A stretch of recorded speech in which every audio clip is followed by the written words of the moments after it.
that there inside Sanford Stadium. That's actually on the field right now. No, I'm just kidding. Kirby Smart has had quite the success at home in Sanford Stadium, going 52-4 in his career. The Bulldogs have won 33 straight here at home, the second longest home stadium win streak in SEC history, trailing only a 57-game win streak that Alabama had at Bryant-Denny from 1963 to 1982. And We are back at the SEC Nation, and let's join our head football coach, like always and usually. Of course, everyone's favorite is Kirby Smart. In general, anyway, so it means a lot to us that you would take the time to come out here. And, Coach, something stood out to me that you talked to us about in our meetings with y'all getting ready for this game. Just you love the attitude of this team. Why is that? This team's been different, man. I mean, I've really enjoyed it. There is a youthful exuberance, a lot of excitement in playing younger players. They get to practice early every day. I'm waiting on the whistle to start. I'm like, everybody's there, Coach. I'm like, oh, we can start early? It's been great. They do the right things. They have a great attitude, and it's been fun to coach so far. Coach, looking at your quarterback, Gunnar Stockton, not a lot of experience, right? 4 starts. But looking at him, I was just thinking, man, it just feels like when it gets really hard, he's at his best. So I was looking up this morning at some of his stats, and what was fascinating is on first and second down, his QBR is 71. On third and fourth down, it's 99.6. Wow. Like there's something about him that's an it factor, a dog, whatever you want to call it. Like, have you known that? Did you see that? And is that something that, like, you also are encouraging him? He's such a great competitor. I think he rises to the occasion. He's one of those guys that trains really hard. He prepares really hard. It's important to him. So in the big moments, he's thought about what he needs to do. Coach Bobo and the offensive staff put him in good situations. So he's handled that really well so far and got a big test today. So I'm looking forward to seeing him take it. Coach, I love the chess match pre-snap. And when I watch the Alabama tape, I think more so the last couple games, they're doing a lot more, calling 2 plays at the line of scrimmage, keeping things on, looking to the sideline. And you obviously have to mix it up. Can't just do one thing. So what is that like in game? Do you try to show something and change it? Do you try to bluff? What does that chess match look like before the snap? Well, I think it's hard to win that sometimes. I mean, people are going to know what you're in. They got indicators. They watch tape. They know what you're in. You have to do your technique and your job better than they do, because at the end of the day, most quarterbacks, you play quarterback, they know if you're in man or zone. They know what you're doing. So when they know those things, you just still have to out-compete. They got to block you. You got to cover them. I don't think you can get into trying to trick people. I think it's hard to do at the end of the day. You can maybe fool or disguise better, but at the end of the day, man, if you got to cover somebody, you got to cover them. If you're going to play zone, you got to play zone. You got to out-execute people. That's true, but you've confused a lot of people as well. You try to confuse them with pressure, right? Because what you can't account for is they're not sitting in a meeting room anymore. They're not sitting there with no noise. They've got a lot of atmosphere to deal with, and you try to get people frustrated that way. Kirby, that's exactly where I want to go to. The one stat that continues to blow my mind was that the D-line of Georgia, 0 sacks on the season. I know that, right? But how do you get pressure on Ty Simpson today? Do you create it? What is the mindset? Because I know that doesn't sit well with you.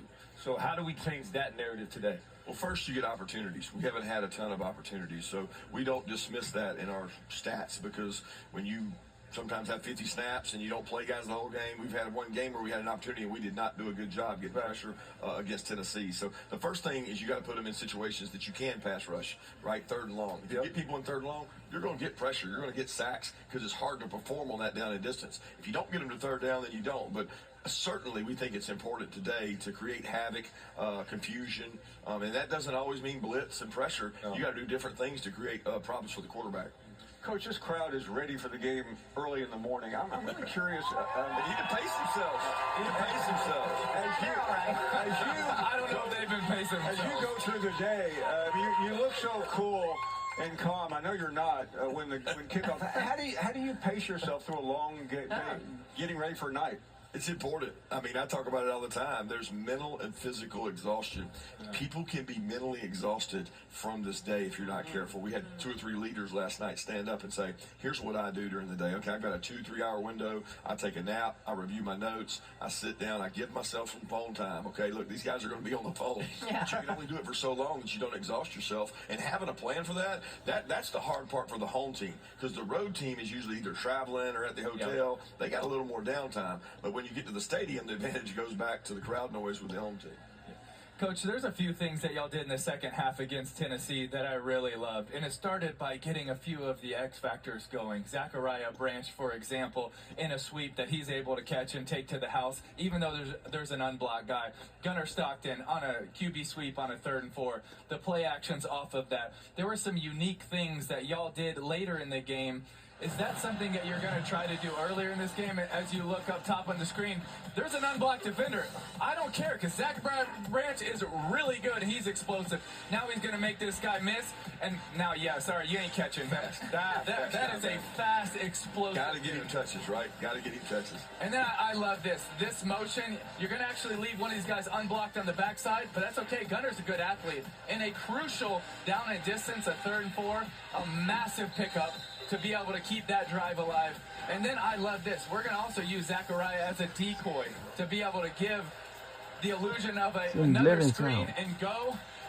And now you got London Humphrey, great ball over the top. How does that play always work for you? You always get the stock and go to the tight end like 5 or 6 times a year. You got to actually be throwing the ball to somebody that wants to stop a lot of times. Yeah. I mean, that was set up by the play earlier that Tim showed, so it's a nice compliment. Thought our offensive staff did a great job with those. All right, Coach, we are going to let you go because you do have to get your downtime before the game, although he doesn't have downtime. What I would love to see what that looks like. That's all right. Exactly. Yeah, let him hear it. The head coach of Georgia Bulldogs, Kirby Smart, joining us here on the SEC Nation. We appreciate you. We'll see you later on. That's my head football coach, Kirby Smart. Georgia. This game is 42 minutes and counting to go.